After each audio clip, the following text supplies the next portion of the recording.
Before we duplicate the process of solving a homogeneous equation for this given equation here, the first thing we need to do is to really identify or illustrate that this equation is a homogeneous equation. If we could structure our equation in this form, m of xy dx plus n of xy dy equal to 0, we can identify the functions m and n necessary for us to identify that the given or the entire equation is homogeneous or not.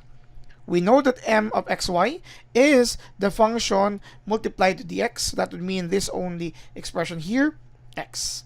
And for our n of xy is the function multiplied to dy. You have y minus 2x.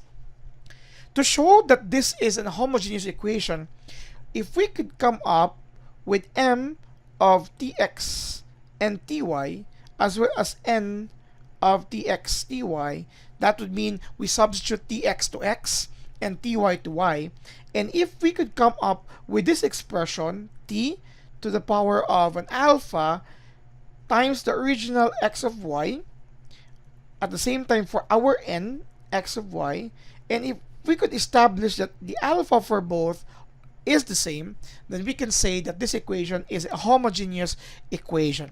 So first, let's structure our function into these forms. Let's start with m of tx and ty. As mentioned, we are going to substitute tx to x and ty to y on the given equation. Since this is our equation here, or function rather, so that would mean we substitute t to x, or tx to x. This is already in structure where x is already identified as m of xy as given earlier. In short, this follows this structure here where our alpha is 1. That's the exponent of our t here. Now let's proceed to our n of xy as we transform it to tx and ty. This would mean this function here, the y will become ty, and the x will become tx, so that's 2 times tx. So you will have here ty minus 2tx. If we are going to factor t on both expressions, you will have y minus 2x. And what is y minus 2x? That's our original n of xy. In short, we can just simply write it as t times n of xy. We have done transforming in this form, and we can also say that alpha here is 1, as that is also the exponent of our t here.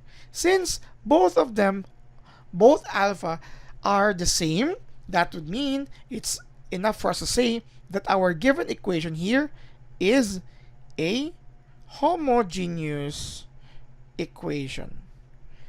And with this in mind, if we are going to solve for this, that will be on a separate video. We are going to use the specific processes involved in solving a homogeneous equation. Thank you very much for watching.